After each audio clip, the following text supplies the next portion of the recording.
Look around. You can find cars like these on AutoTrader, like that car riding your tail. Or if you're tailgating right now, all those cars doubling as kitchens and living rooms are on AutoTrader too. Are you working out and listening to this ad at the same time? Well, multitasking pro, cars like the ones in the gym parking lot are for sale on AutoTrader. New cars, used cars, electric cars, maybe even flying cars. Okay, no flying cars, but as soon as they get invented, they'll be on AutoTrader. Just you wait. AutoTrader.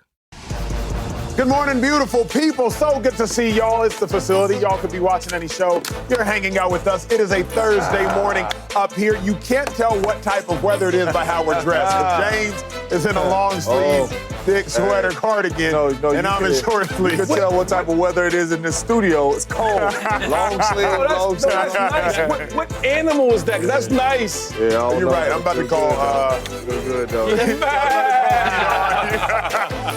Hey, it feels good to have Shady McCoy back in studio. Shady was handling some business. Before we talk about the facility, got to celebrate my dog 2-5. He was back in his hometown, back in PA, opening up some housing units for the individuals back in his hometown. There it is. The governor even showed up, Governor Shapiro. Look at see Shady McCoy with the little ribbon That's cutting. the fam. You know, that's my uncle to the right. It's my mom to the right. Shout out, my Mom. Pop. Shout out, my Pop. beautiful daughter, my son in the back with the shades on. You see somewhere with the Louis V outfit, that might be me. And that's my best friend Hollywood right there. You know. Shady, all you were doing, what was that, $17 million affordable housing project? And counting. counting. So, you know, we got to get back to the community, man. You know, $17 million, we put that uptown Harrisburg. For y'all that don't know, it's not the best place, but now it's the new place. Now it's about to be really, really nice for affordable housing. Oh, that's me and the Governor Shapiro looking sharp. Now listen, real quick. That's a sharp brother. Now, we always been homies. We've always been good friends. He's a sports fan, too. I'm about to bring him on the show. But I will say that one thing about the Gov is he loves his people, he loves to give back, and he's swaggy. Well, you know what? On the facility, man, the best place, the new place, is a roof over people's heads. Come on now. We support you, my Come brother. on. And we proud of you, my brother. Yeah. Well done, big dog. I was Well walking through, done. I feel like Well Dr. done, King. yep. I feel like Yeah. Malcolm X. Yes, you know you what I mean? I should. feel like Obama. Come you know what I'm on, saying? man. Open the So, people. Now, why exactly were you feeling like Malcolm X? Hey, just let him roll. Hey, just let him roll. Hey, you know what I mean? Look.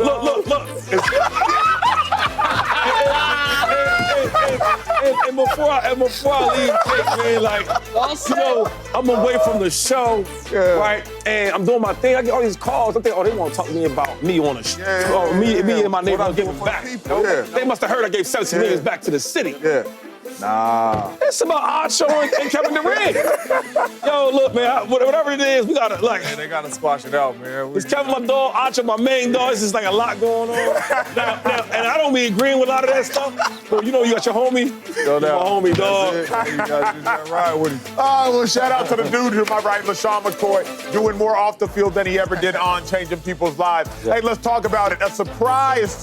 It was no surprise at all, actually. Cooper Flagg selected as the #1 overall pick to the Dallas Mavericks. Yesterday, my hometown in Dallas got the hero they have been waiting for since the departure of Luka Doncic. The question, though, at Cooper Flagg, superstar out of Duke, everybody knew he would become the surefire #1 overall pick, a generational talent many people are suggesting. So as you bring us back on camera, Rick, there was a blockbuster pick 5 months ago. The Mavericks got rid of Luka Doncic. Luka Doncic, the man that helped ease the pain of Dirk Nowitzki's departure. Luka Doncic, the individual that I believe made 5 consecutive first-team All-NBA teams. Beast. Luka Doncic, the individual that put the entire Dallas Mavericks organization on his back, drugged them to the NBA Finals, albeit they got dismantled by the Boston Celtics, but they were there nonetheless. Insert Cooper Flagg out of Duke, #2. Cold-blooded killer, many would try to suggest. Can Cooper Flagg, the #1 overall pick, make people like me, Dallas Mavericks fans, forget about Luka Doncic? Nope. Nope. Yeah. No. Yeah, Not after hearing the crowd at the draft party chanting "Fire Nico." Dang, still. Not after their last memory is, if it's not of Luka taking their team to the finals unexpectedly, it's seeing him on the bench in tears because he's no longer a Dallas Maverick. Yeah. Like, those emotional touchstones to me are not going to be forgotten. And I thought the draft party underscored that. If you were going to forget about him, you'd be already well on your way because you know you're getting Cooper Flagg, and we're going to add him to Kyrie Irving. We're going to add him to Anthony Davis. Okay, you know what? Maybe this won't turn out so bad. Yeah. Maybe, after everything that we've heard and saw how it went with Luka in L.A. at first blush, maybe this wasn't such a bad idea. But then the draft party comes around, and you're on the eve of getting this Cooper Flagg. Still and all the hype around him. Still boom. And all you're still thinking about is fire Nico. He got rid of our boy. Yeah. Luka wanted to be here. Luka was all that. Like, the emotional attachment that they have to him, I just don't know that that's ever going to go away. No offense to Cooper and what he may be able to do. I just think that that's a wound that is not going to heal. That's well said. Usually I give takes as an analyst. This time I can give a take as a fan. Cooper can make us forget about Luka Doncic so long as Cooper can, one, be strong where Luka Doncic was weak. That was primarily defensively, number one. And then number two, can you take us as far, if not further, than Luka Doncic? If you can do those two things, I'll forget about Luka. Not legitimately forget about Luka, because Luka's Luka. Luka's a Dallas Maverick to me. But if you can take the Mavericks further than Luka ever did, win a chip, take us to the finals, be competitive in the finals, I do believe you can make me forget. But I will say this, Luka plays a role as well. Because so long as Luka continues to ball, if he takes the Lakers to 1, 2, 3, 4 championships, I'm not forgetting. It don't matter what Cooper Flagg does for me here in Dallas. If Luka continues to ball, if you're a Mavericks fan, you can't forget. I remember Slick, Shady, James. Let me share this story. One of my exes didn't block me after we broke up.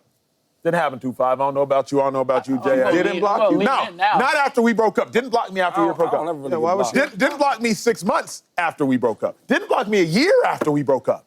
But then blocked me 18 months after we broke up. That was strange. Yeah. Why would you block me 18 months after we broke up? What happened for you to block me 18 months after we broke up? Oh, I released uncomfortable conversations. And I was everywhere. Boom, boom, boom, boom, boom. So now you had to block me because you couldn't forget about me because now I'm everywhere. Yeah. If Luka Doncic continues to be everywhere, Lakers win a championship 2026, Lakers win 2028, Lakers win 2030, Lakers win 2031. Now Mavericks fans can't forget about him. Because even though you're out of sight, you're not out of mind. But if Cooper Flagg wins and Luka don't do nothing, now you're out of sight, out of mind. Now I won't even have to think about you. So Luka plays a role as well. So long as Luka's successful, James Jones, I don't think the Mavs can forget about him either. Yeah, I'm with you and Slick. I don't think they ever could forget about him. This is a statue player that you guys had in your building. A 5-time All-NBA, a 5-time All-Star, Rookie of the Year in 5 years. Not 6. Like 5 years straight. Like, Luka is that type dude. And he's not retired. Just like you said, if your girl worked here and every day you had to see her, you're not going to forget about her. Even if y'all wasn't together, you're not going to forget about her. So at the same time, I don't see how they forget about Luka because of Cooper Flagg. I just don't understand how. Because he was that special, man. He's a statue player, man. Come on, man. Yeah, that's why they brought me back to this show. Go ahead, then. Y'all always seem to agree with each other. Go ahead. Yes, they can't forget about Luka. Right? How? And let me explain why. And how. First of all, I guess what the fans are feeling right now, just because it just happened. It just happened, right? Luka goes to the finals, and the next year you get rid of him. Everybody will make everybody uncomfortable, right? But when you think about it, you never really can just forget about a great player, but you can kind of look past it. I'll give you some examples. Kareem was one of the greatest Lakers of all time. Facts. But then there was a time where Shaq came along. Are we going to ask, did Shaq make you forget about Kareem? No. Everything is in the present, right? The fans, the viewerships, the kids watching, right? The owners, everybody is what's happening now. Kareem was great for the Lakers, and we can't really forget Kareem. But right now, today, Shaq was doing so well that we're cool with this we got right there. Yeah. Dirk brought the first chip to Dallas. Did we not forget? He did. Everybody loved Dirk. Dirk was so great. He had a street name after him because he was so good, right? I don't even like Dallas like that. I don't even like Texas like that. But I go here and there to see Dirk play. Yeah. Right? I did that. Now Luka came along. Now we ain't forget about Dirk. Yeah. But we're not really talking about him. We talking about Luka. Yeah. I'll give you another one. Magic Johnson was so great. I mean, you talk about the show Lakers. But then this kid from Philadelphia came along, Kobe Bryant, and everybody loved Kobe. We didn't forget about Magic, but right now in the present, we got Kobe being Bryant. Correct. So you can't forget about the greats, right? But you can respect today in the present, and we can deal with the Kobe Bryant. The only difference between those stories is that those dudes were done. Kareem was done when Shaq was dominating. You understand? Magic was done when Kobe came in there. Luka's still playing. Like Acho said, Luka could still be in a championship. Luka is still going to be all over everywhere balling. Luka's that type player. Luka is going to come back to Dallas, and his cheers is going to be way louder than Cooper Flagg's. Depends, though, too. See, I don't know. Way louder. Let me say real quick. Can I say to you, James? See, you see the people in the stands crying for Luka? No, I heard that, but see, you think that, right? But this is one thing I've learned about this whole game because when I got traded, I was so angry, I was about to talk about that. And a lot of fans was cheering for me, but eventually... Yep, they move on. They move on. They move on. You know why? Because they start playing well. So my thing is, if Cooper Flagg plays well and they start winning, players come and go, James. Yeah. Great players come and go. Yeah, that's true. You know who never goes nowhere? Talk about them fans. The franchise. Talk about them, yeah. And if I am a diehard Mavericks fan, I love Luka. Luka plays for the Lakers. Correct. I'm going to go to the Mavs game because I'm a Mavs fan. Yeah, Here's the difference. And it's good to have you back, Shade. Great to have you But back. sometimes I still got to adjust. Do your job. Do your job. Is all of those guys were done. I mean, not only is Luka alive, but there's still the shock effect of he didn't have to go. Yeah, that's true. Like, all the players that we talked about, they had made their run. Appreciate your service. We're on to the next one. And it wasn't, this was different. This was you cut my heart out. Like, why did we have to move Luka? He just took us to the finals. And I think that the shock effect of that is what is going to linger. And the second part is, Luka is without question a number one. And we can show highlights. Like every Dallas Maverick fan can think about all the big shots he made, all of the, oh my God, look what he did. He danced on you, right? He made plays that nobody else in the league can make. I don't see that in Cooper Flagg's future. I think he can be really good. I don't think he can be a number one. And that's where it's going to be hard for him to erase Luka. Let me support my dog 2-5 because the thing about both doing the show with Shady is being able to play with Shady too. Played with Shady 10 years ago, and I saw Shady after he left. Shady didn't see Philly after he left because Shady was on to Buffalo. Fans love you for a moment, but they forget in time. Don't get it twisted. Shady's now back in the Eagles Hall of Fame, but let Shady say something that's like deemed anti-Eagles. Oh, he was a Bill anyway. I mean, fans are very, very fickle. They're fans. They're fanatics. So with Luka, if Flagg brings them a chip, like the Eagles ultimately won championships without LaShawn McCoy, and they won a championship while LaShawn McCoy was still in the league. We love Shady, but right now, I love LeGarrette Blount, and right now, I love Darren Sproles, and right now, I love Corey Clement, and I love Mike Vick, but right now, I love Nick Foles, and right now, they love Jalen Hurts. And right now, they love Saquon Barkley. And right now, they love A.J. Brown. So because I've seen it, and now you can suggest Shady wasn't the same star that Luka Doncic was. I don't know if Luka's going to have his jersey in the Mavericks Ring of Honor. I know Shady has his in the Hall of Fame. So I'm just saying, like, I've seen fans not forget, but I'm not worried about you right now. And the thing is, and the way you guys are talking from a standpoint of being in this game, in this industry for a long time. Y'all not real fans, for real. Respectfully, y'all not. Because I just became a fan since I retired. And when I say that, it's more of, like, even Luka's playing right now. Now, watch this for a second. The fans, you said their hearts are broken, and which they are. If the Mavericks is in the playoffs and they going against the Lakers, that same fan that broke their heart, he's going to be cheering for the Mavs to win that series. And embarrass Luka. If the Mavericks go to the finals and Cooper Flagg is averaging 22 points, 18 points, and he's a big help for that team, and they winning. As much as that Luka fan and that crowd and all that, and all them signs, I guarantee you this, they going to be cheering for the Mavericks to win. And they're still going to be chanting, fire Nico. At that point, they won't. No, at that point, they won't. Because the problem is, like, It just happened, though. So it just happened. But over time, what happens is I still love Luka, but my love for the franchise is greater than that. Yeah. Because now when we go to the grocery store and I see my neighbor, hey, John, how you doing? Did you see our Mavs last night? You know they what? not going to be talking, yo, did you see Luka have 50 for the late? They're not talking about that. And I learned that fans, for a fan base, is one of the biggest things in sports. That's why that's why when there's no basketball going on, people are miserable. When there's no football going on, people. You know why? Because this America we live in, it's all about sports. This might be the difference, though, between football and basketball. Okay. In today's world. All right. Because what I see is fans are fans of players more than they are of franchises ever before. Ever before. More, but still not more. This still doesn't swing completely.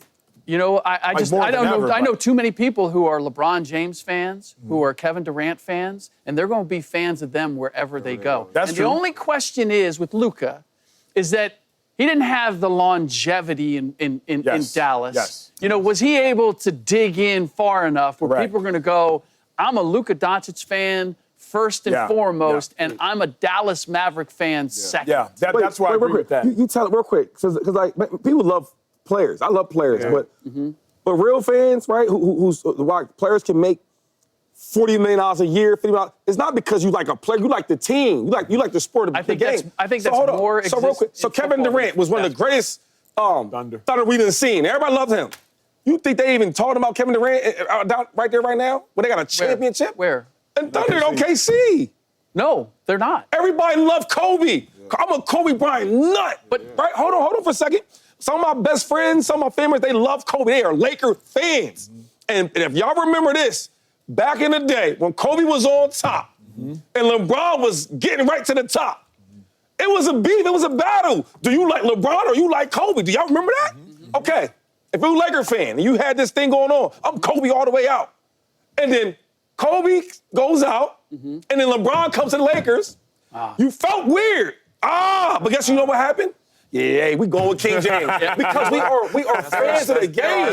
There are still Lakers fans you guys, who man. have not made that, have not crossed that bridge. All I will say is fans is going to root for their teams. Of course. That's what they gonna Luka's do. still playing. So let's say Luka's in the finals and the Mavs ain't. You're not going to be able to. What about the Western Conference Finals? The Mavs and Luka. Now do that. Then you're not going to be able to forget about Luka. If Luka is there, right? Who you going for? That's If you're a Mavericks fan, that's totally different. You're going for your team. About it. But what we talking about forgetting about him. If Luka's on that basketball court in the Western Conference Finals against the Mavs, they're not forgetting about Luka. You can't. If he balls, you're thinking to yourself, he could be balling on our team. Yeah, The thing is, my first initial argument was you can never just forget about a great player. Yeah. But you're going to look past that. That's fair. Well, fans going to root for their Luka team. he step back three on your team. You ain't happy about that? I'll tell you that much. I'm real quick. I'm about to get on my phone, and I'm going to introduce you guys to some real fans. Y'all don't know no real fans. Hey, well, speaking of number one picks from the NBA to the NFL, Baker Mayfield's head coach just got himself a new deal along with the general manager. Full confidence has been restored in the Tampa Bay Buccaneers. So what is the Bucs ceiling with Baker Mayfield? What is the Bucs ceiling with Todd Bowles? The ownership seems to believe in him. How much do we? That's next. Don't forget, check us out every day. Fox Sports Channel. It is on Sirius XM. A report says the Bucs have agreed to a multi-year contract with head coach Todd Bowles and general manager Jason Wright. The Bucs have won the NFC South back-to-back seasons with Baker as their quarterback. A highly contentious conversation we are about to have. Todd Bowles, I believe, is one of the best defensive minds in all of football. And he's one of the better head coaches in all of football right now. Won back-to-back NFC South titles. But the question is, what's Baker's ceiling? When I think about it, I actually think the Bucs can have a Detroit Lions-type tenure right now. Win the division consistently, make it to the playoffs consistently. I think they can get to an NFC championship game. I do not think they can win an NFC championship game just because I think their quarterback has Super Bowl limitations. I like Baker a lot. I probably like Baker more than anybody on this desk. I've liked Baker since he played at Oklahoma, my collegiate rival. But I don't know if Baker can get them all the way over the hump, but I do think Baker will have this team highly, highly, highly, highly competitive. And ultimately, Baker, the last 2 years, been a really good quarterback that's gotten his offensive coordinators head coaching jobs. That's the sign of how good a player are you is. Are your coaches going on to get elevated? Canales, head coach now at the Carolina Panthers, former offensive coordinator for the Bucs. Liam Cohen, head coach now for the Jags, former offensive coordinator for the Bucs. Baker, 3 different OCs, last 3 years. I actually think NFC Championship game is probably my ceiling, but a perennial playoff contender, Jay. We've seen it. We've seen their ceiling. Their ceiling is getting to the playoffs and winning a game. That's just one. That is the Bucs ceiling. And if we are really going to be honest and keeping it a buck, I mean, they went to the playoffs 8-9. Then 10? You won 10 games. They're in a really bad division right now with teams that are still trying to find their way with young quarterbacks or not a quarterback at all. And the Bucs have been benefiting from that and getting to the playoffs. But the Bucs ain't a dominant team like that I see getting to the NFC Championship when you have the Eagles and the Packers and the Lions and the Rams and teams like that. I just cannot see that happening. I think we have seen their ceiling. I think this team, and I respect Todd Bowles. I think Todd Bowles is a heck of a head coach and defensive mind. But I truly believe we have seen their ceiling. I think their ceiling is making it to the playoffs with a subpar record and beating a team. One team. And that is it. Yeah, I agree with James, right? And I'm glad that the question was asked about the ceiling with Baker Mayfield because Todd Bowles is a tremendous coach. I remember when he got the coaching job for the Bucs, people were questioning, well, why? Well, why? Because he did this and that with the Jets and et cetera. I'm like, hold up. Todd Bowles on defensive side, I watched Todd Bowles shut out Aaron Rodgers. I was there in the championship game where he took him out the game. And a lot of great quarterbacks. When we have different games, because I played with him with the Eagles too, he's the defense coordinator. We have certain teams we play against, and he said, yo, don't worry. I got this. And that's how good he was on defense. On the offense side of the ball, Baker's a good quarterback. Yeah. I could finally say that. When I look at him, I say, okay, he's a good quarterback. And when a good quarterback, and I watch the Bucs team, I think that the ceiling is with him as under center is a playoff win.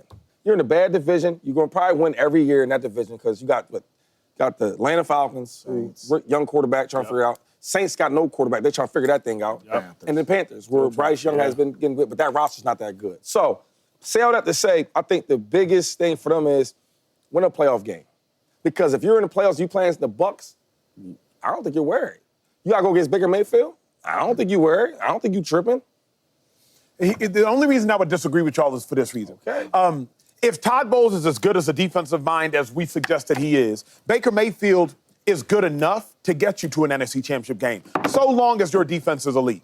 Right now, the NFC, who are the quarterbacks? Jalen Hurts, Dak Prescott, Jordan Love, still waiting to see what he's going to do. Matthew Stafford, he's on the far end of things. Jaden Daniels. Like, it's not like you're going up against Lamar Jackson, Joe Burrow, Patrick Mahomes. So if you're in the NFC, Baker Mayfield, he's not so much worse than Jared Goff. He's not so much worse than Jalen Hurts. But he's the worst out of all them quarterbacks. So that's the thing, though. When you start bringing down these quarterbacks, he's the worst one. And that's not a bad thing. Everybody you name, he's not better than none of them guys, right? And here, the hard part is this, right? Okay. If you are going to, which I agree with, if you're going to look past Todd Bowles' struggles with the Jets as a head coach, because he was atrocious, by the way, with the Jets, then to some degree, you have to join me in looking past Baker Mayfield's struggles with the Browns, because everybody sucks with the Browns. Last 2 years with Baker Mayfield, he has a playoff win over Jalen Hurts. Mm-hmm. He's a fumble away from a playoff win over Jaden Daniels. It's a fumble away. It still counts as a loss, so I can't just act like he won that game. But if you're looking at Baker last year, 41 touchdowns, 16 interceptions. Y'all played with a bunch of great quarterbacks. Y'all know that's solid. And if I'm also looking at the Bucs, it's not as though the Bucs have the Eagles skill group. Mm-hmm. Shout out to Mike Evans. Chris Godwin, unfortunately, can't stay healthy. Bucky Irving is a young, ascending back. Nice. Emphasis on young, emphasis on ascending. So it's not like Baker Mayfield is trotting out there with Puka Nacua, Devontae Adams, Kyron Williams, trotting out there with Devontae Smith, Saquon Barkley, A.J. Brown. I actually think, 2-5, I think, Jay, if this Baker, 41 touchdowns, 17 interception, 16 interception Baker, is the Baker we're going to see moving forward, if Todd Bowles gets that defense elite, I think why can't they win a couple of them? My only thing is number one, Baker has not shown us that he's this type guy he was last year consistently. Of course, that's true. That's number one. Number two, we're talking like we've seen a dominant team the last 3 years with Baker Mayfield. Mm-hmm. We haven't. We've seen a really, really average team in a really, really average division be the team come out of there. That's why they talked about, should we change the rule that you don't get a home game because you just won your division? Because they keep getting home games, winning their divisions with 8, 9, 9, and 8, 10 and 7 type records. They are not a dominant roster, and I don't think Baker's a dominant quarterback. Once you get into these playoffs, you're going to need either a dominant roster or you're going to need a dominant quarterback to compete in the playoffs. I don't think they have neither. Is it fair to say, because here's where I think I'm at with it now, I don't think Baker's holding them back. In the sense that I agree with James, I'm like, they're not a dominant roster. Yeah. You put outside of Patrick Mahomes plus Andy Reid, Josh Allen, Lamar Jackson, I don't think this roster is a Super Bowl contending roster. And you can't even say Lamar Jackson because he's had better rosters and not gone. So outside of Patrick Mahomes plus Andy Reid, outside of Josh Allen, I don't think anybody can carry this But we roster. ain't even saying Super Bowl. He's saying is win more than one game. And I think with the Baker Mayfield, that's why I don't really love the stats conversation, because you can make any stat look great. Because when I look at what Baker Mayfield does, is, you might throw some stats out there, but he has to be consistent every year, right? And another thing is, Jalen Hurts, stats ain't gonna look super great. But in the playoffs, he gonna find a way to win. Mm-hmm. I can't say the same for Baker. Of course. So now when you talk about the roster and all this other stuff, I'm looking at the quarterback. Mm-hmm. I'm learning that the quarterback really is a big factor, right? Unless you got somebody like the Derrick Henrys or the Saquons that could just, we gonna do it so well and their offensive line is so good. If you don't have that, then you gotta go to the quarterback. And I look at the quarterback, all the guys you just named, he's the bottom of the list. Honestly, even Dak. I'm taking Dak before I'm taking Baker. Golf, I'm taking Golf before I'm taking Baker. Jalen, I mean, you know what's going on with that one. Who else? Stafford. Mm-hmm. So everybody, Jalen, even though not Jalen, Jordan. Jaden Daniels or Jaden Daniels, he's another one. Everybody we talking about, you taking them before Baker. So you talking about going to that next level, you need your quarterback to do that. And when I watch him play, I don't see it all the time. Yeah. And not only that, any other division, they're not even in the playoffs. And Baker's a good quarterback. Yeah, no, but it's like, when you speak about like the levels of it, people get disrespected. And I'm not to disrespect you, just that, hey, man, you are good. But there's level to this thing. In the NFC. Everybody can't go. But in the NFC, right, last year's NFC Championship game was Eagles-Commanders. Mm-hmm. Year before, I think it was Lions-Niners. Mm-hmm. I'm thinking about those teams outside of the Commanders. Those teams were great. That Lions roster, ridiculous. Yeah. That Niners roster, utterly ridiculous. Yeah. The Eagles roster, maybe the best roster since the turn of the century, right? That Eagles roster is wild. If the Bucs get that type of roster, which is hard-pressed to do, they got to make Ibuka out of Ohio State. I think drafted him number 19. Mike Evans is still coming back. Bucky Irving, like Shady said, could be maybe a top 5, top 7 back here in the next 2 years or so. Like, he is that good. If they get that kind of roster and that kind of help, now we got to answer. Now we talking. Now we got to answer. Now we talking. Because I think Baker Mayfield could manage and play well to help them teams win games if they have an elite defense, an elite pass catchers, elite running game. If he has all that, Baker Mayfield's good enough to make sure he ain't gonna mess it up for his team and get it. Y'all pray for them. Keep your hands crossed. Hey, when we return, Mavericks fans have their hands crossed that Cooper Flagg is going to have a generational LeBron James type of effect. That's a far cry. But I'll tell you this, Rick Bucher, one of the most astute NBA analysts in really the history of covering the sport, I have to say it. Hey, he's going to talk about Cooper Flagg. What's his ceiling? What's his floor? What's he most likely to be? That's next in Facility. Hey, Cooper Flagg, picked number 1 overall by the Mavericks. But for those that aren't as familiar with Cooper Flagg's game, we got one of the most brilliant minds covering the sport, Rick Bucher, both at the collegiate level and in the NBA level, to get us started with the comparisons. What is Cooper Flagg's ceiling? And then eventually tell us what is his floor. Obviously, there's no direct comps. You haven't seen him play an NBA game just yet. But give us both. What's the ceiling, Rick? And then what's the floor for Flagg? This was the hardest assignment you've ever given me. If people didn't see it, I just walked up here because I'm still over there thinking about it. The highest ceiling is Kevin Garnett. 15-time All-Star, one-time MVP. That's the absolute ceiling. And I look at it in terms of accomplishments and the ability to be the number 1 guy and drag teams to the playoffs and not go much beyond that. What I like is the grit and the attitude, and that he's going to come in and he's going to immediately be he's going to be a defensive, that's going to be his calling card, defensively, and that at such a young age, his IQ, his basketball IQ, and his general skills are equal to what KG was surprisingly coming out of high school. So that is best case scenario. All things go right. Best. And absolute best. Unrealistically high, but high nonetheless. I mean, that's the zenith. Okay, obviously. Now give me the most realistic comp. So we know if everything goes right, beyond right, Kevin Garnett. But where do you actually think Cooper Flagg will land in the NBA? This is what's so hard because I sorted through dozens, and I've seen all of the comparisons. The Jason Tatum, he's got more grit than Jason Tatum, and I don't know that he's got quite the offensive game or is ever going to have the offensive game that Jason Tatum has. So I had to go, and I wanted to take somebody who had completed their career. So I went to, if you take away Blake Griffin's athleticism, what he was when he got to Detroit, when he got to later in his career, playmaking power forward, physical, high basketball IQ, not a shot blocker. That to me, 4 or 5-time All-Star, All-NBA, that's the closest I can come not to. Jump out the gym, Blake. No. Jump It's not, over the key it's not of the Blake. NBA Don't All-Star. confuse this with Blake coming out, what he was initially as part of Lob City. That's not Cooper. Got it. What he was at the end, and what, again, where I see him is he really a number one? Is Got Cooper you. Flagg really a number Got you. one? And if he is a number one, it's a team that I could see him potentially getting to the playoffs, like Blake did with the Detroit Pistons. But are they going to be able to go beyond that? Okay, now give me give me the basement, give me the floor. We've talked the ceiling, we've seen what he might be. Now give me the floor comparison. For me, it's Lamar Odom. It's a guy who averaged 13 points, 8 rebounds, 8.5 rebounds, was part of 2 championship teams. Valuable asset on 2 championships. Again, I think the thing that I value the most with Cooper is as a playmaking power forward, or forward. A guy who can get everybody involved, knows how to play on the ball, off the ball. Lamar was able to do that, and what this exercise reminded me the most of is the fact that who you play with and the success of your team goes a long way toward your individual talents. Lamar Odom was never an all-star, was never all-NBA, but was a key part of 2 championship teams. So let me ask you this. Cooper Flagg, can he be the best player on a championship team? Can he be the second best player on a championship team? Or can he just be a contributor on a championship team?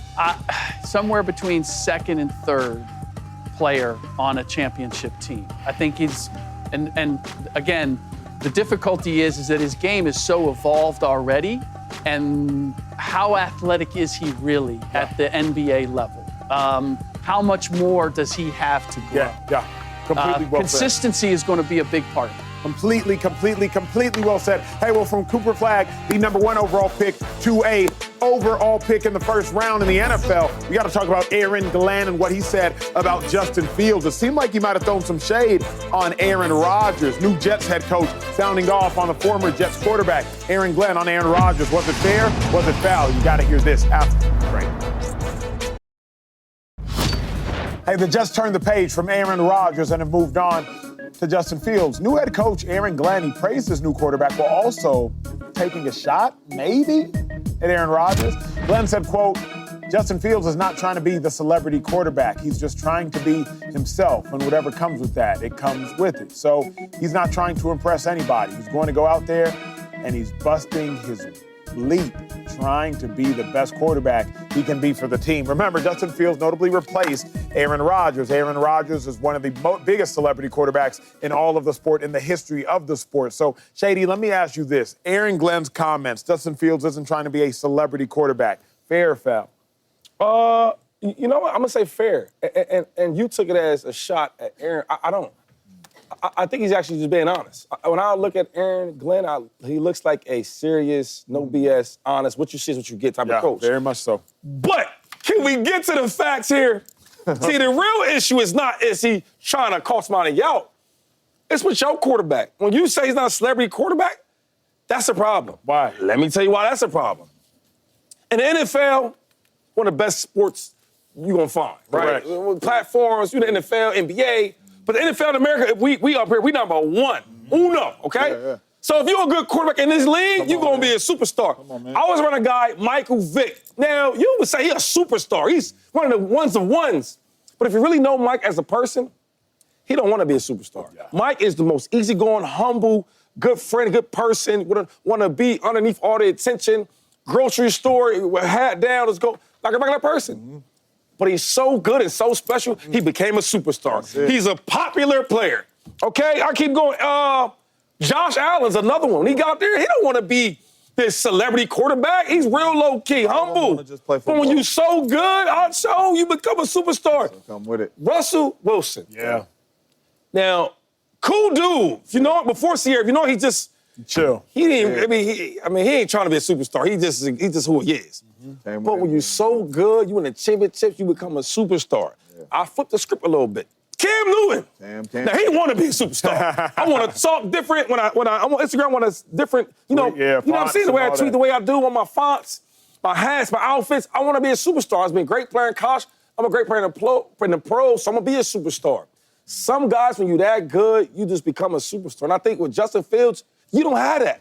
Yeah. So you don't have to worry about no celebrity stuff. And the sad part, you in New York City, right? Mark Sanchez, you know, before in the start of his career, he was looked at as a celebrity quarterback. Absolutely. You're the starting quarterback and you're playing good and you're going to playoffs for the Jets, you gotta be somebody. So I say that to say this. Coach, Aaron, AG, whatever you want me to call you, because I respect you. You don't have to worry about that problem for your quarterback because he's just trying to make it. He's just trying to keep his starting job. He's just trying to get a first down. He's just trying to make Get it. a first down. The other guys we talking about, they are bona fide superstars. When you're a superstar in this league, yeah, they call that a celebrity quarterback. I'm rooting for the young fella, man. I am too. hope Justin He's a brother. I'm rooting for him I too. hope he turns into a superstar. I really do. Hey, that's But you got a lot of hope in that, James. This is foul and it's a shot. And the main reason why it's foul and it's a shot because you just had a 4-time MVP celebrity superstar quarterback. Whether he played well or not, that is what you had in the building. He is not there, so it's a shot. If you weren't on this show this upcoming season and I said, we don't need nobody up here that write books. That's a shot. If you weren't on this show for a year and I said, man, we don't need nobody to come up here wearing chains, that's a shot. We just had dudes like that on the say show. swag? Wearing chain swag on it. We don't Yeah, need that. That's what this dude is doing. He slightly took a shot at Aaron. Aaron ain't in the building no more, man. You should just be worried about your young quarterback developing and playing well. Because to be honest with you, you have put all your eggs in the Justin Fields basket. And if he does not have success, we are pointing right at you and looking right at you. And if Aaron Rodgers has success, the celebrity quarterback that you disrespected and let walk out of there, you are going to have to answer some questions. I'm rooting for Justin Fields, but I think this is foul because you did not have to say that. All you had to say is, man, my dog Justin Fields, hey, he's doing his best to play his best. That's it. That's where I'm at. One, I think it's foul, and two, I just think he's doing too much. Like Aaron Glenn, to me, rooting for Aaron Glenn, defensive-minded dude, but he's doing too much. He came in and you don't even take this meeting with Aaron Rodgers. You just kind of dismiss him. And now you're saying that Justin Fields not a celebrity quarterback, but like Shady said, he's not a celebrity quarterback because he hasn't earned the right to be a celebrity. You know what I mean? Like he hasn't earned that right for celebrity status. My question, though, now is, do y'all think Aaron Glenn is putting too much confidence in? I think so. And I was trying to figure out, is he doing this because he's a young quarterback that hasn't had any real good success in this league, right? And he was a high draft pick. He was really good in college. And I'm trying to boost players up. There's times where I forget who the quarterback was, but Tua and Mike McDaniel, that was no. No. Was it Harbaugh? We were saying like it was like a TV timeout. And he's like, hey man, don't throw no picks. Let's do this. Oh, no, that was Sam Darnold. Sam Darnold. Sam Darnold, right? And it's like I'm trying to preach this confidence in you. You know what? Let me give you this quick story real quick, right? Because I think when people think of Justin Fields, they see all the potential and the talent. I remember when I had a chance, my first year in Buffalo, I got with Greg Roman. He's a running back. He was the offense coordinator. And all his running backs before me with the Frank Gores, he had really good running backs. But they were different from my style. So when he got me, he's like, yo, I got a guy that can go left, right, stop. He can do all these things. He was shifty, one-on-one, he could catch the ball. And he looked at me as like an action figure, like a toy. I can't wait to use him. And when we got to because I'm learning the offense, so then when we get to installing in the place that he had for us, they were way different. And I'm like, yo, he's using me like a new toy. And he had me doing he'll pitch the ball to me left, I'll take 3 steps, and then he have the pulling guards, and then I'm like, reverse the field. And I said, listen, man, I'm special, but listen, bro, I'm a running back. Give me downhill stuff, give me all that, and I'll make it work. But I'll say it to say this. I think when Aaron Glenn sees Justin Fields, he sees all this potential. Like, yo, he's strong, he's fast, he's physical. Yes, he's a big arm. He can run, he can break tackles, he can go 60 yards with a blink of a dime. But no, let's play football. And I think when he talks about his quarterback, the way they paid him lets you know that they care about him. He gave him $30 million and he was his backup last year. So what I'm saying is when you see him, he sees all the potential and the talent. But we can't go to all that. We got to go to what it looks like on the field. Yeah. You know what's interesting? One, that's a phenomenal story. I'll ask you more about it during commercial break. But two, defensive minds know the hardest quarterback to prepare for is a mobile quarterback. So we probably overvalue mobile quarterbacks because though a mobile quarterback sucks for Shady and it sucks for James because they might not be able to throw as well as a pocket passer, defensively, if you can run, you stress us out more than anything. So Aaron Glenn might currently think higher or more highly of Justin Fields than his previous play in the NFL has determined because Aaron Glenn knows preparing for Justin Fields will suck. If you got to run the ball, if you got to run speed options, if you can run zone reads, if you can run quarterback counters, if you can run quarterback powers, if you're at the 8-yard line and now I got to worry about the quarterback lead, plus I got to worry about the goal line fade. But offensively, y'all know, all that running stuff is cute, but at the end of the day, it's limited unless you two can throw the ball. So Shady does bring up a good point. I think Aaron Glenn probably sees Justin Fields in a different light than y'all see Justin Fields because the way I look at quarterbacks that can run the ball, playing against Terrell Pryor was much more stressful for me as a defender than playing against, Drew Brees. Yeah. And Drew Brees is way better than Terrell Pryor, but I know Terrell Pryor can go 80. So if I'm dropping in my cover 3 hook to curl zone, I'm 12 yards deep, 2 yards inside the hash, I'm buzzing my feet because I want to make sure I'm underneath the dig in case James runs it, but I got to make sure I can run up and tackle Shady on the check down. But I also got to think about if I'm 12 yards deep and Pryor decides to tuck it, now all of a sudden I got to tackle this 6'5", 240-pound man that's already running a 4.4. Stressful for me. Is that how you see that? Yeah, as a defender, I don't want to go against Pryor. I don't want to go against Cam. Now I understand Cam can't necessarily light it up, but all of a sudden Cam can tuck it, he can run it. So now not only do I got to sit in zone, I got to make sure I can break up. I got to guard. So we're working for he goes. So I just want to get this correct because we all different here. So Terrell Pryor. So you fear Cam more than you fear Drew Brees? Yeah, he's more stressful. You know what I mean? It's more. It's not even the same ball. Exactly, which is what's crazy as a defender. Because, it's more stressful trying to game plan against a quarterback that can run the ball than it is trying to game plan against a quarterback that's just one dimension. Yeah, and that's why you hate the quarterbacks that are really good pocket passers and can move a little bit. I understand where you're going. The only difference between these two dudes is that, and what I say these two dudes is you brought up Terrell Pryor, he ain't win nothing, and now because he was with my Raiders, he ain't win nothing. And Justin Fields hasn't won. So that has not translated. Russell Wilson being mobile and throwing the pocket has translated. Cam Newton's translated. These two dudes have not translated, but he has no choice. He put all his eggs in the Justin Fields basket. He has no choice but to have confidence in him. He has no choice but to hope and pray at nighttime that this dude is good, and he goes out there and plays well. Because the years that he's been in the league shows us that it's not going to happen. But all his eggs are in the Justin Fields basket. You gave him $30 million. You're putting all this confidence in him, but you have to do that. You didn't take the meeting with Aaron Rodgers. You have to do everything you're doing right now because you put this on yourself. And right now you're in a situation right now that you got to hope and pray that this dude pans out and could be that quarterback. And it's going to be tough because if we're really keeping it a buck, this is probably his worst team he's been on offensively. And he hasn't had a lot of success with the teams he's been on with better weapons. And this is probably his worst team he's been with offensively, just with the weapons. You got really one pass catcher and you got one running back, and that's it. I was trying this defensive thing. I never played defense ever. So was Cam more dangerous to you as a defensive player than Phillip Rivers? Because he dangerous and scary different. Okay, right? Cool. That's scary. So scary. Scary, yes. Is Cam more scary than Phillip Rivers? Any elite mobile quarterback because of the threat they present. Phillip Rivers, if you do your job and if you're in your zone coverage and if you're at the right place at the right time, you'll be okay. But remember, you're talking to a linebacker. If you were talking to a cornerback. Listen, man, there's no wrong answer here. Oh, no, I gave you the answer. Dog. But if you're talking to a cornerback, you might get a different answer. But the responsibilities of a linebacker or a defensive coordinator, because they got to think about everything, think about it as a pass rusher. You would much rather rush Peyton Manning as a pass rusher than you'd want to rush Russell Wilson. Because you think you got Russ trapped, and now he spins out of it, and he does all this dancing and all this wiggle. But at Peyton Manning, you know exactly where he's going to be. You know his launch point. Now, he might get the ball out, but, you'd rather rush, whereas defensively, if you got a mobile quarterback, when I tell you nightmare, so if you're Aaron Glenn, he's probably thinking to himself, with Justin Fields, he can do this, he can do that, he can do this. And y'all are thinking, Yeah, but can he throw? Yeah. Yeah, like, yo, can you be good? Like, yo, can Definitely, you? Can he be good? Like, what? Can he throw? Hey, speaking of being good, the Houston Rockets, they acquired Kevin Durant this week. The Dallas Mavericks, they acquired Cooper Flagg, #1 overall pick yesterday. And the San Antonio Spurs, they've had back-to-back rookies of the years. So which Texas team has the brightest future? The Mavericks with Flagg, the Rockets with Kevin Durant, or the Spurs with Victor Wembanyama? It's a layup. So, It's an eye-closed layup. Imagine this.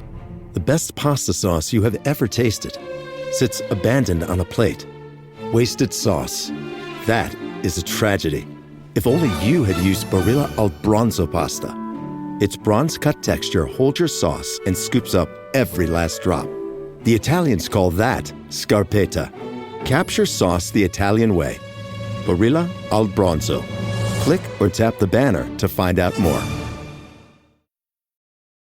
hey, huge things are happening in the NBA. Cooper Flagg last night, you know this by now, #1 overall pick to the Dallas Mavericks. So the Mavericks have made big moves in the last 5 months. But staying in Texas, Victor Wembanyama and Castle have been the last two rookies of the year. And then in Houston, the huge addition of Kevin Durant has made the Rockets a much more formidable opponent than the two-seeded Rockets were just last year. Rick, when you think about the teams in Texas, the Houston Rockets, they were a two-seed last year. The Mavericks were a contending play-in team last year that got played out. And then you got the San Antonio Spurs. Injuries completely undermined the success of that team. But you have back-to-back rookies of the year in Castle and Victor Wembanyama. Which Texas team has the brightest future with all these major additions? Has to be the San Antonio Spurs.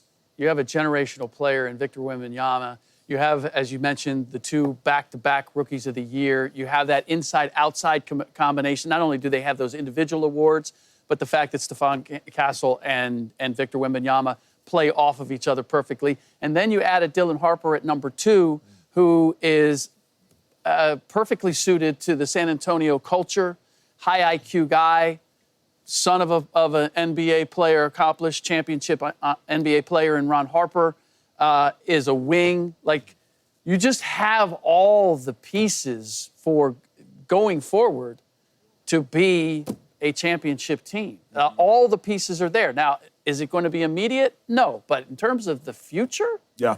like, once-in-a-generation players. I mean, you could probably take Victor and stop right there. But the fact that they've added other pieces to it that fit, I can't go anywhere else but I'll start and end with my bias and say the Mavericks, but the real reason I'm going to say the Mavericks is because of the coach and Jason Kidd. That's a coach in whom I trust. That's fair. That's a coach who I think can bring them a chip. At the end of the day, this question is predicated upon which of these Texas teams is most likely to get a championship. Because your future being bright is irrelevant if you don't win a championship. Though I would agree with you on the Spurs as it pertains to the roster and the talent pool, I'm confused as to how the coaching dynamic is going to work within that organization. Fair.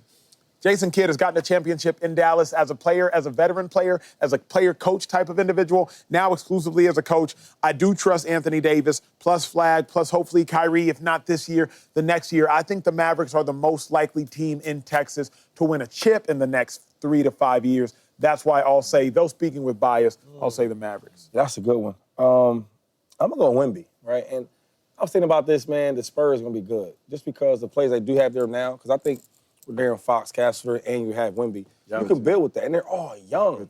Sometimes we have really good players that's young. It could work two ways. One is he could be really, really good, and maybe he doesn't develop. But even when he's still that good, you still can use him as a good piece. You got other young dudes where they're young, and they're going to develop. And I think Wemby's one of them guys.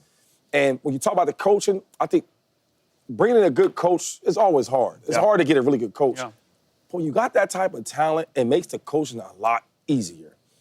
When you got somebody like Wemby, who you can count on. Wait, if I make the wrong defensive strategy or the wrong offensive call, you can make it right because you are that good. So I'm going with the Spurs, man, and I'm thinking Wemby's going to bring this thing home and be like a top 3 player the next couple of years. Yeah, the Spurs is legit. I actually was going to go with the Spurs, too, until I heard my main man, Slick, up there say that the ceiling is KG. He did say that. So you telling me KG, AD, and Kyrie?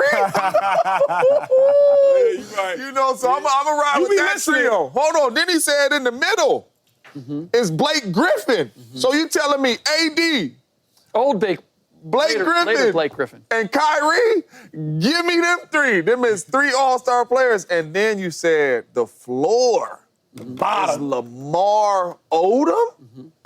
Now, the Lamar Odom I know can shoot it. He could get to the basket. Dribble. He could pass it. He could dribble.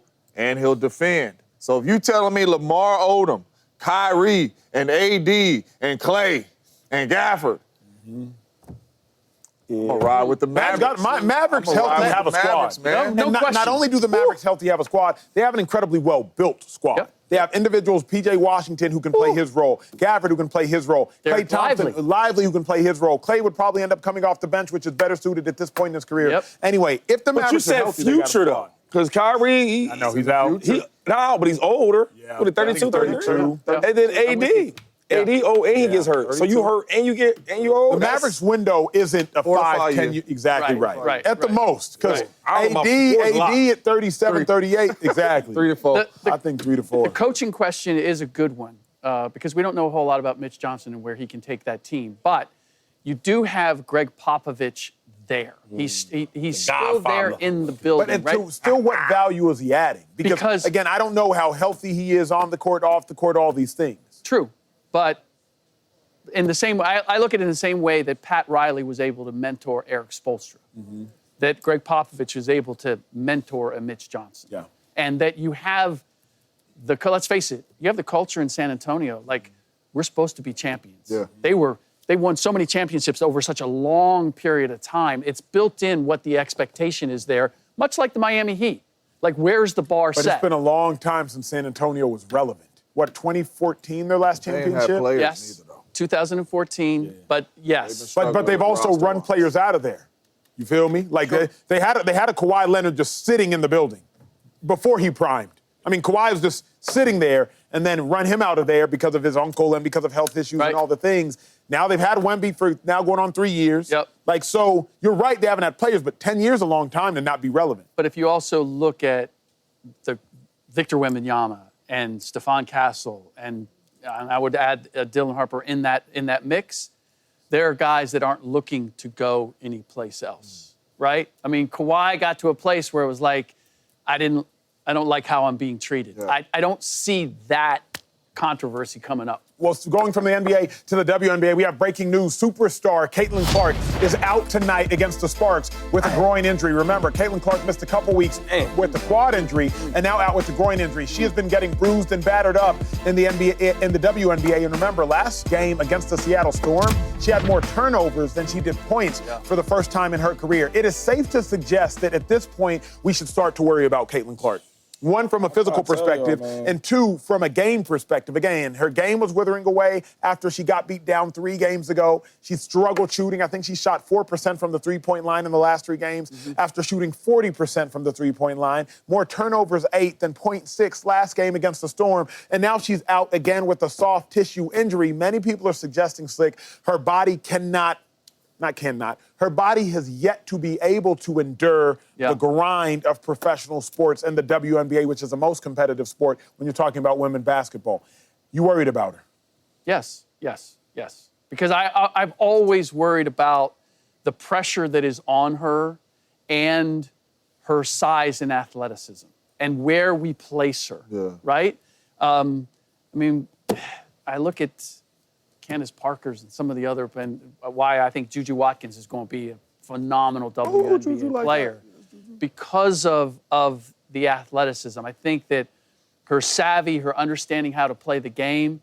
But now when you're and I think it's one of the reasons why she struggled so much, they're putting long athletic players on her and she is having to work so hard. And then you add the physicality, she's going to have to get stronger. Like, am I worried about her in the big picture? No. Am I worried about her right now in this season? When you think about, it's not, I think sometimes that the mental pressure, the psychological pressure can begin to impact you physically.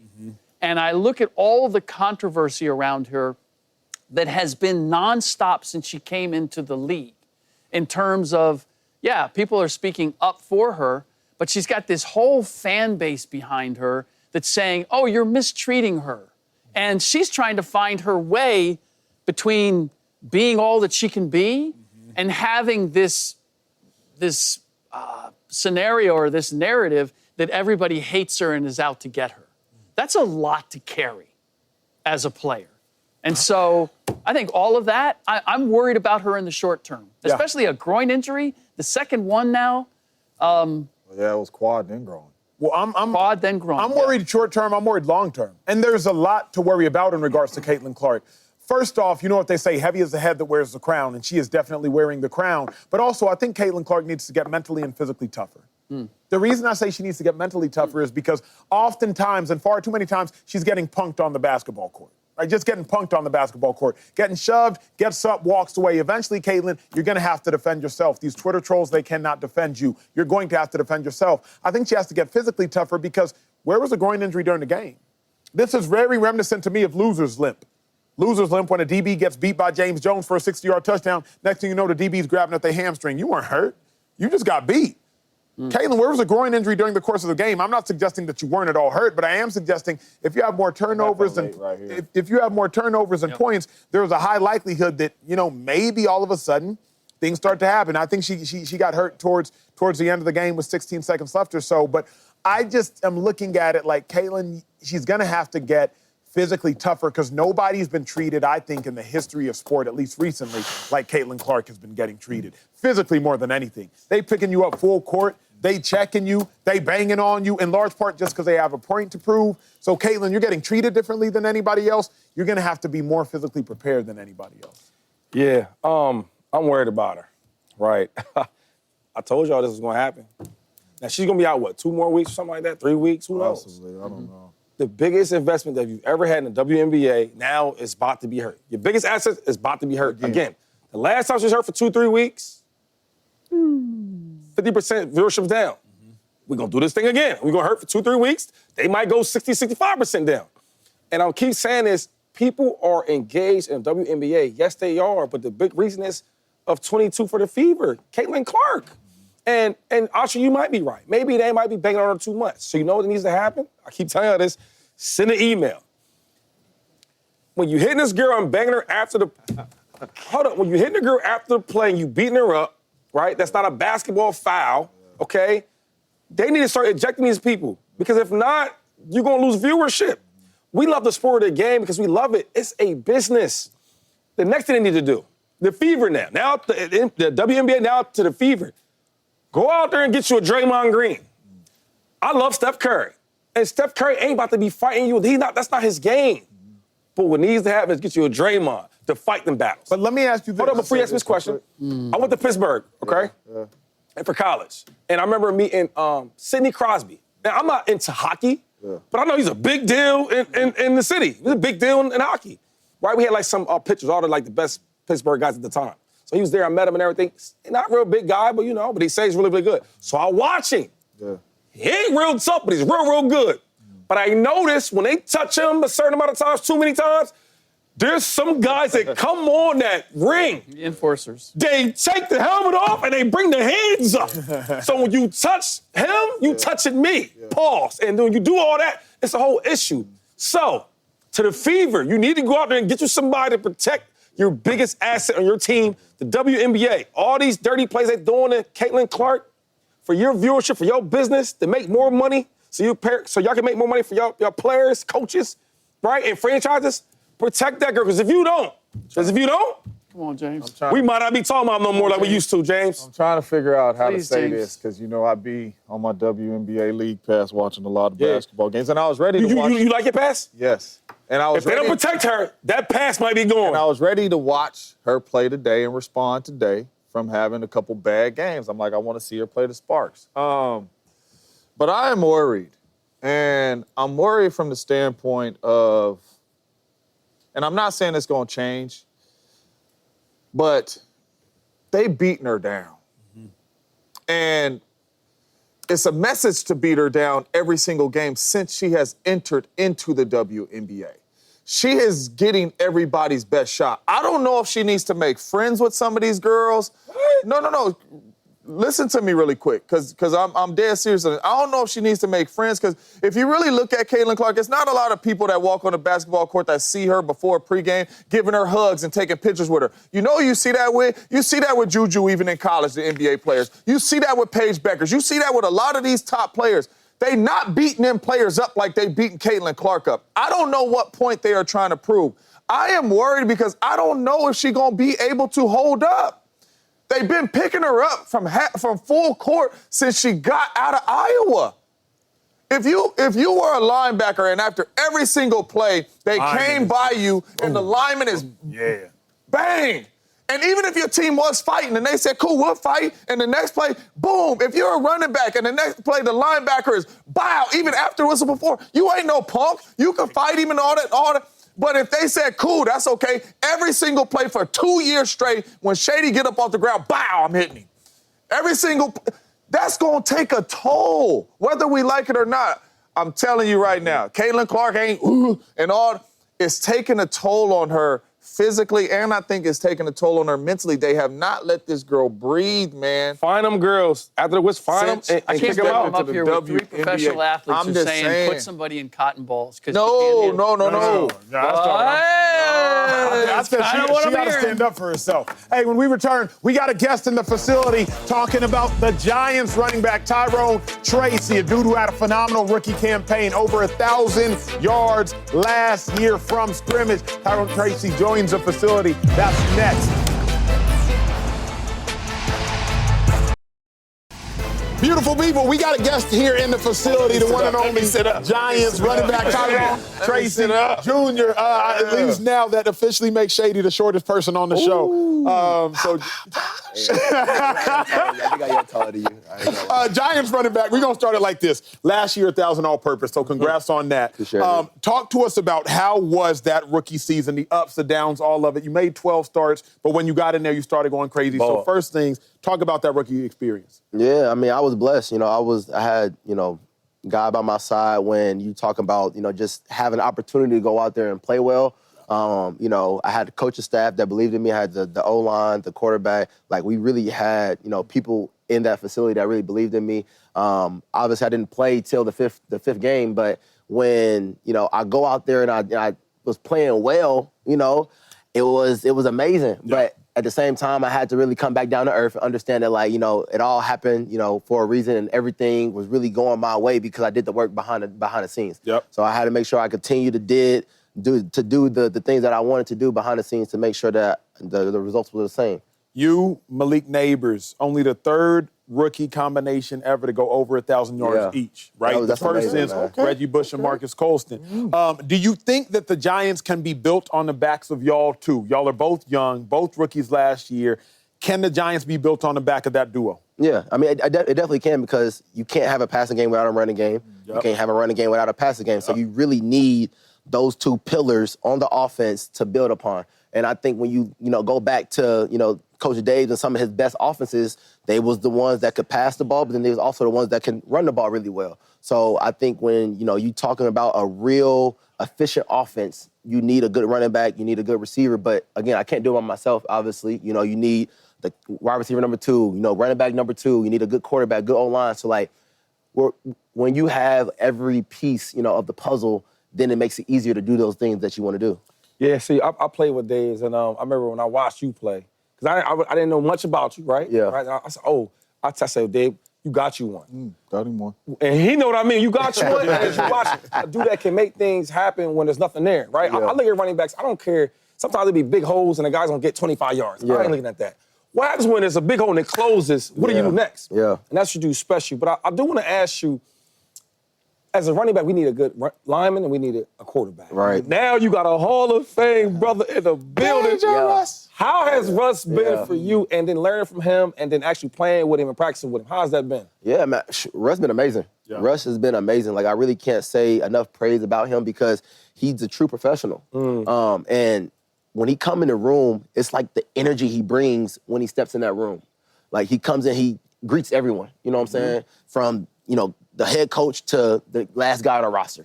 You know what I'm saying? How you doing? What's up? Shake up, that. You know what I'm saying? And that's something that you see as a young guy. That's something you see, when you got a vet that's been in the game and he's been doing his thing for a long time. He's out there first. He's the one staying last. He's doing all the recovery stuff. Everyone knows how Russ operates. If you've been around him, you see how he operates. And you, as a young guy, you want to get there. You know what I'm saying? And he's showing you how you get there. So, and it's step by step, little by little, but, little by little, everything comes together and it's gonna be a lot. So I just want obviously give my praise out to my boy Rush. He's been doing a great job. I've been learning a lot from him, but yeah. I just want to ask one more question before James goes. Now sometimes you gotta remind people. You know, Kendrick Lamar said sometimes you gotta step out and show them. Yeah. And I be trying to tell these boys that Dayball's the truth. We agree with like Dayball, I mean, he did it with Daniel Jones. With you. Daniel Jones got awful, right? But he did go to playoffs with him. And he did win a game. Being in the room with Dayball, how smart he is, tell him about, oh my God, speak of the devil. That's Dayball. What's up, Coach? Okay, Brian Dayball. What are you doing? First off, Coach, we're Mike. Okay, I got Coach, we Mike. Don't say All shit. right, Coach. Don't say anything. Brian Dayball. We mic'd up. I was telling him how smart you was. I said, yo, Dayball, he might joke and all that. He had some hard-ass questions. I'm going to call you when you get off the set. Oh, to the people. That's my man. Good, Dave. We talking a little ball right now. We'll call you back. I know he ain't doing nothing on that golf You gonna course. go? I know he's not doing nothing on that golf course, man. Be wide, left, All wide, right, right? My bad. Now, speaking of Dayball, tell him how good Dayball really is. Yeah, man, he's a true offensive mind. Like you sit down with him, man, he'll tell you exactly how the play is gonna go and why it's gonna work. Not only like tell you how you're gonna get open, but like why you're going to get open, because of this, because of that, because this person's going to occupy that person, because that person's going to occupy that safety. Yeah. You know what I'm saying? good. Like he'll teach it to you. You know what I'm saying? He'll sit down and actually go through the X's and O's, but like he's also he's a realist. You know what I'm saying? He's not one of them coaches that like, if I draw it like this, you got to do it like that. Man, he's like, bruh, go out there and play ball. Yeah. Like, you feel me? Whatever you did to get here, that's Yeah. why you're here. Yeah. And that's what I love, bro. I love when a coach allows me to be myself, my true, authentic self. I'm not a robot, you feel me? I didn't get to this point being a robot. Like, if you watch my film, man, I'm doing stuff that, like, I'm supposed to might be going to the right, but, like, I'm running to the left because that's just how my body moved. That's where my vision took me, and, like, I'm trusting that. Yeah. And Coach Daves, he always told me last year, like, I'm never going to tell you how to run the ball. I would tell you where it's supposed to go and where, but in the game, man, you see things the way you see it. You are a professional running back. You know what I'm saying? So, like, I drafted you because of the things that you did. So for him to tell me that, man, my confidence went through the roof, y'all. I'm out there playing like it's high school. You know what I'm saying? Like, I'm really out there, like, having a confidence as if I'm a 10-year vet. Yeah. You know, and that's something that Dave's really implemented in me. You know, and he's a great coach and a great leader of men. I love that. Speaking of being yourself, we all was rookies at one point. So we all kind of had our rookie moments. Yeah. I remember my first catch came against the Pittsburgh Steelers. I caught a hitch, did the same things I did in college. Caught it, and I got hit by 35 people. And I said, this is different. Boy, got What tattoos. is the time to where you like, I'm in the league now. This here is different. Welcome moment. Yes, because I heard Shady say, you know, you may see a hole, and then the league, it's gone. And then now you really got to be you. What's the moment to where you was like, I ain't in college no more. Yeah, I'm in this league now. So that is a great question. So I would go, I know it's a little bit later into the season, but that Panthers game, I was having a really good game, right? And everyone wants that moment of like, it's overtime, you know, you're going down to win a game. Everyone wants that moment. And for me, it was more so a learning experience because when the time was there and they was, you know, trying to get me the ball, I fumbled. I remember that. I fumbled, and it was a moment that, like, I wish I could get it back, but at the same time, like, I'm so happy that it happened because I learned from that. Like, I understand that now in practice, I have to take full responsibility of the situation that we do. Yeah. If it's, you know, we do a, you know, fourth down situation, overtime, but, like, there's no defense, I have to understand that ball security is the main objective right here, you know, and that's, like, some things in life you have to experience it to learn. You know what I'm saying? Sometimes you can, you know, get on the board and learn plays and stuff like that, but like you're not going to understand the situation until you actually go through it. And like I'm blessed to have the teammates because after that, like I was down, man. I was down bad. But Answer me this: when you found out the Giants signed Russell Wilson, what was your first reaction, first response? I was excited, like true excitement because it kind of brought the energy back into the locker room, onto the team. You know, it got the fans excited because again, when you win 3 games, what is there to be excited about the next season? Correct. Like just to be, you know, just being honest. Like if you win 3 games, what are the fans going to think coming into next season. So the team had to do something to bring some type of energy back. And Russell Wilson, they definitely did that. Okay, now do this. You watching the draft. Yeah. Y'all got Russell Wilson. Yep. You got Jameis Winston. With the 25th pick, the New York Giants select quarterback, Jackson Dart. Trade up. Quarterback out of Ole Miss, Jackson Dart. Now what's your reaction? It was more so, kind of like, okay, put your business hat on, I guess you could say, not more, football hat. Okay, what is the front office thinking here? Draft a young guy. And if you really look at some of the quarterbacks that Dave's had, like, he fits it. He fits the mold of what Dave's like at quarterback. He likes to run. He likes to throw the ball deep. He's athletic. Can he spin it? Man, he can spin it, dog. Like, I'm not going to sit here and tell you he can spin it when he can't. Like, he can do it. Like, he's one of them people that be out there hooping. Like, you feel me? Like, you see him playing and you like, wow, okay. Like, he got it. I want to ask you, so we always talk about all the good, right? You talk about all this good stuff. Yeah. You guys did win 3 games last year, Yeah. right? And on this show, I keep it the honest. Keep it the most real. For sure. What do y'all need to do to improve that, right? Like, what areas on the team that y'all need to work on to be better? Other than quarterback, because you know how that... Yeah, I think that we got to have buy-in. Like, What does that period, mean? point blank. What does that mean? So buy-in is whatever our mantra is, or like whatever our values, whatever like our team morals is on the team. We have to have buy-in from everybody, from top to bottom. Yeah. And if you don't have buy-in, that's why you're gonna have 2 people going this way, 2 people going that way. You have to have everybody on the same train, going in the same direction. Right. And I also think you have to have team chemistry. If you look at some of the best teams, like, they have team chemistry. There are no pods. There are no little cliques. Everyone is one. You got defense hanging out with offense hanging out with special teams. You know what I'm saying? And then the last thing I think we need is just like overall leadership. Some type of voice on the team that's going to step up and not have a coach, or not be afraid to say something to the coach. You know what I'm saying? We need a person, whether it's me, Russ, Dex, Brian Burns, KT, somebody that is going to say something to the coach when things ain't right. You know what I'm saying? Stop the whole practice. Start the practice over. You know what I'm saying? I like that. So leadership. Yeah. And lastly for you is you had a really good season, though, especially as a rookie. It don't happen like that. Yeah. But the thing is, people might think it was a good season, but for you, like, I could do way better than that. Because I was a rookie and I've been there. Facts. What type of year you gonna have this year? I need some numbers, man. Yeah. You play for Dave. Dave's like numbers. He likes that. Listen. Last year I had 800 yards, you know what I'm saying? But that was in Game 5. Starting at Game 5. If I play a full season, you know what I'm saying, healthy with a healthy O-line, like, I'm looking at 1,500 yards.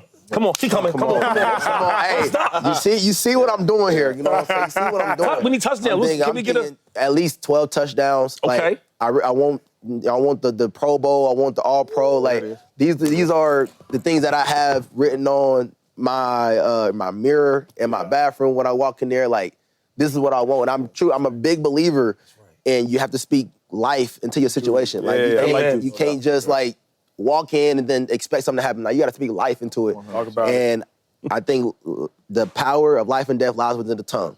So I y'all here preaching. Yeah, I am somebody preaching. has to offer a mask. I am preaching a little bit. I don't think y'all knew what y'all was getting yourself into when y'all gave me a mic. Hey, so really quick though, because I've actually jumped on y'all's bandwagon, and I don't know where it's gonna go. Y'all can make me look good, or y'all can make me look like, man, JJ was a fool. Yeah. But I'm looking at the defensive line, and I'm like, hoo-wee. I'm looking at you. I'm looking at Malik Neighbors. I'm looking at Russell Wilson. I'm looking at the speed y'all got with Slayton and Wyatt. Like, y'all have solid pieces around. But why y'all? Because I've been on some really good teams that I'm walking into the building and I'm like, we got a chance to win a championship and compete. And I've also been on some teams that started 0-10 and we weren't that good, and I'm looking at this team like, we not going nowhere. Yeah. You know what I mean? So let me try to get mine and all that. So why are y'all going to compete this year? Like, why y'all? When you walk into the locker room, what lets you know that, man, we going to have a shot to compete with the Eagles and the Cowboys and the Commanders? I'm going to go back to the buy-in. We got that. Like, you didn't have it last year. We didn't have that last year. Okay. We got that. And, like, truly, I think everyone's going in the same direction.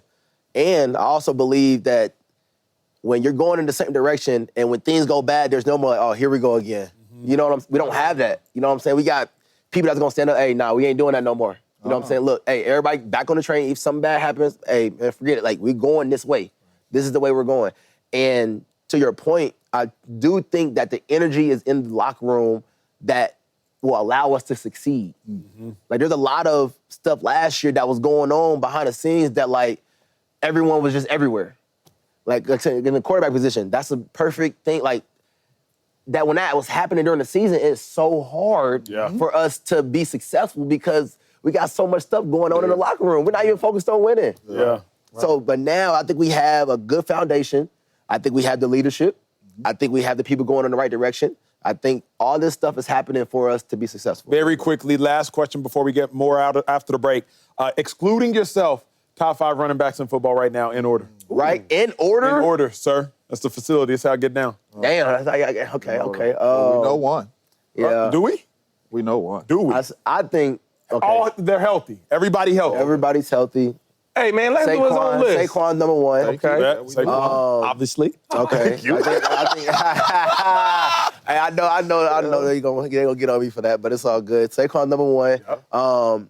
I think Derrick Henry's number 2. Okay. This is going to be interesting. It's a healthy Christian McCaffrey. Okay, bet. You ain't put your 3 up. Put your 3 up. I think healthy Christian McCaffrey is Time out, but see. It's his list. You right. Can he make his list? That's what I'm saying. How you going to... Power of the tongue. Thank you. Life and death. I think a healthy Christian McCaffrey is definitely on that list.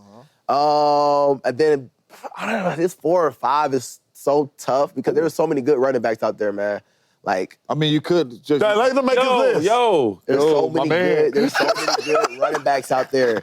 Like Jahmyr Gibbs. We've been waiting. Can we get on the list, please? Because, like, I could put him at 3.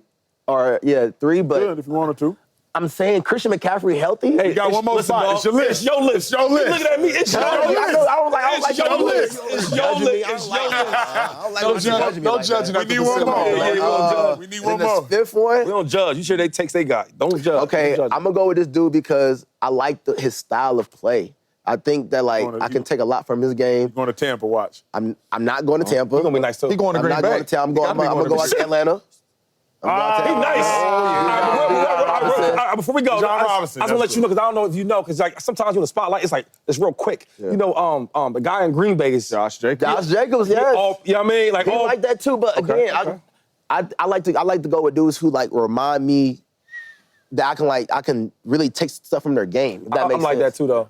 I like that's what it's like. Saquon, Bijan, Jahmyr Gibbs, James Cook, like all these dudes that kind of like remind me of me. Yeah, it's your list, bro. Yeah, you ain't got to explain yourself. I know. You ain't got to explain yourself. Like, Shady gonna do this all day. He gonna do this all day. I want to know your top 5 at this point. We'll get that after the break. After the break. After the break. Okay. We got more Tyrone Tracy Jr. after the break,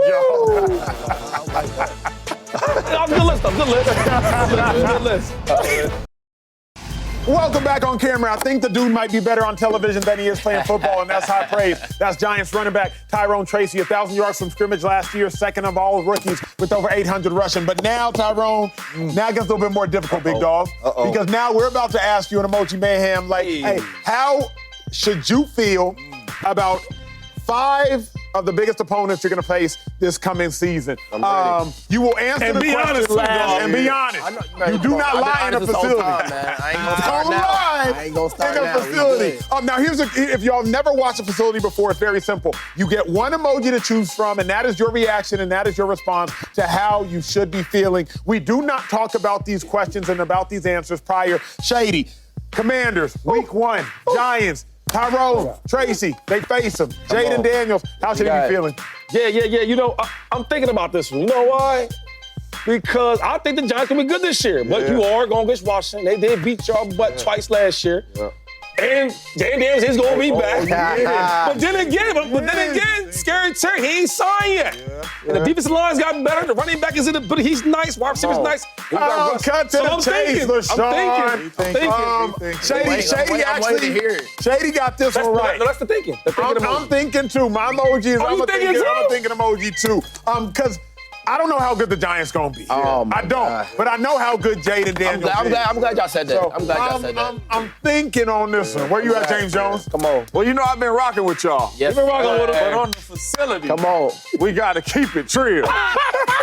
It's a cold brother over there named Jaden. It's a cold brother over there. I ain't saying I'm scared, but I'm nervous.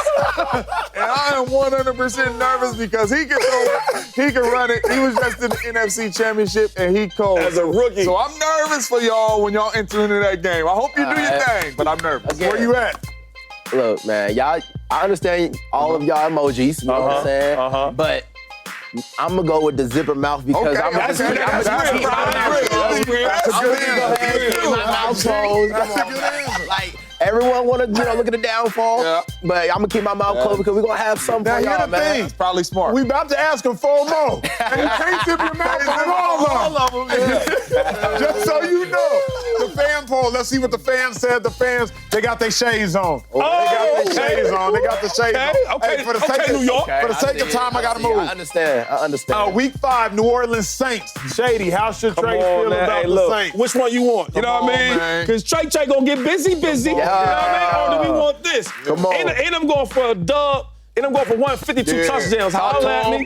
Holla at me. Yeah. For me, it's real easy. I'm laughing at this one. The Saints? That's an easy dub, okay? They don't have a quarterback. You got Russell Wilson. You got Trace in the backfield. It's got to be an easy dub. I'm laughing on this one. James Jones, where you at? Yeah, let me go and put my glasses on, too, with Shady, because this is one of them games to where you pull up, offense to go crazy. It's a stat pack game. Offense to go crazy. Make sure you are there. No, man, I like the Giants in this one. Yeah. I mean, I like us too. You know what I'm saying? But it's also, I just want to salute. I got to salute on this one. I got to salute on this one because it's more respect to the Saints. More respect to the Saints. But again, like that's one of them games you got to go out there and handle business. There you go. There you go. We got to see what the fans say. What the fans say on this one. They star eyes. They star eyes. I like that. I like the little star eyes. Now, here's the thing. We warmed up with the first. After the commercial break, we got to find out how you feeling about facing the Chiefs. How you feeling about facing the Eagles? And how you feeling about facing the team that you ain't beaten 13 times when Dak Prescott plays in Dallas Cowboys? Look. I know it's bad because your rep is like, It's okay with you. I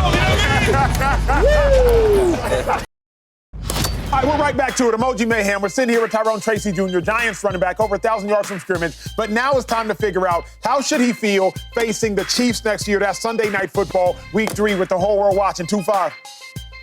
What I got? Because this is about to be, I ain't got nothing much to say. You know Andy Reid.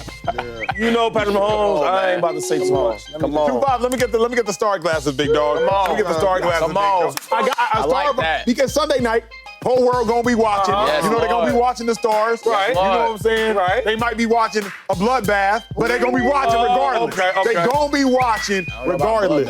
Man. James Jones. Don't let me talk to you like that. I wasn't talking to him. I just know I'm going to be sitting on my couch, and I ain't going to have a fan like Acho, so I'm going to be sweating. Because Andy Reid and Patty Mahomes ain't nothing to play around with. You do know that they ain't never not seen the championship game. Never not. So He might not know that. They've been going to championship game before Purdue, before Iowa, back when what high school you went to? Decatur Central. Yeah, they've been going to championship games at Decatur Central. Okay. You know what I'm saying? Yeah. Where you at? How you feeling? Come on, man. Hey, let's just set the stage, man. Sunday Night Football. Sunday Night Football. Come on, you're going to get Kansas City Chiefs. Home opener. Come on, man. Like, you cannot ask for a better thing to do. Like, come on, man. I got nose breathing, man. That's like a bull about to go. About to go do something. You know what I'm ready. That boy like that. Come on. And ready right now. That's a perfect situation. The fans don't agree. Yeah. I ain't going. But he had us going, though. He did. You had me ready. That makes you want to. You had me ready. You had me ready. Sound like we already know who's giving the speech that game. I'm about to say a little something that game. Moving on to the Eagles. The Giants host the Super Bowl champ Eagles Thursday Night Football in New York. Whole world watching. Shady. How you going to do? Let me stop. No, I ain't going to talk too much about it. It's the divisional rounds, divisional game. I know how that is. Ain't much to say. Look.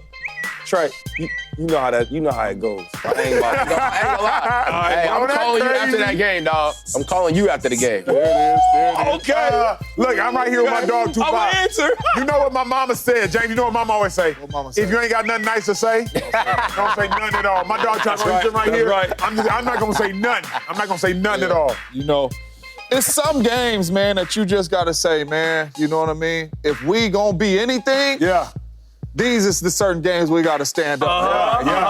Yeah. Sunday night, he had his nose breathing and all that. Yeah. It's division game. Yeah. So the nose should be breathing all week long. Yeah. I got nose breathing, man. At one point, you're gonna have to respond against Philly. Yeah. Right. At one point. At one day, you can't get bullied no more. Keep getting punched. How you feeling? Come on, man. What Kanye say? All of the lights. Come on. Hey, dog. Hey, Thursday night football. You know what we doing, man. I got the star eyes, man. You know why? Because in that moment, man, that's where all the lights is gonna be on you, man. So you gotta go out there and do your thing, man. For clarity, saying what Kanye say might be the riskiest thing you could ever ask on television, because Kanye has said a lot. The fans, they're zipping mouth emoji. All right, very quickly, Shady, the Dallas Cowboys, how should he feel? What I got? It's week 2. I got them beating the Cowboys. What I got? What's my emoji? I forget. What is it? Yeah, I want. You swear? No, this is why. You seen that Dak record? The only reason why is because Dak always beats on them. It's like he plays opposite in the playoffs when he plays y'all. I don't like how you switch it up like that. No. I got y'all winning the stat. He always. Oh, he's tearing up. Because Dak has just beat him 13 times in a row. Somebody come get him. I just don't know how the Giants. Somebody come get him. I just don't know how the Giants gonna win because they just can't seem to win when they play. Or at home. It don't matter where they play. They can play in the parking lot, and Dak could be winning. So I just don't know how. And I like him. I just met him, but I like him. I appreciate him. that. Oh man. That beat him in the video game everywhere, huh? James, They beat him this year, though. Let's go, G-Man. I'm thinking on this one. Come on. Because I don't know what the Cowboys gonna look like. They got a new coach. They got a quarterback coming off of injury. I don't know really how they gonna look.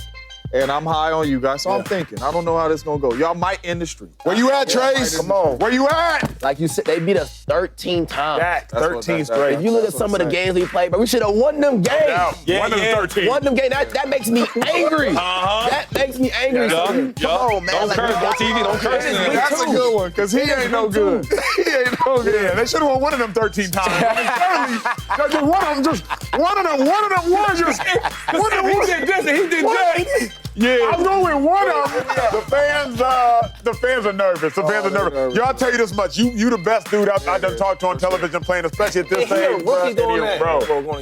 Crazy.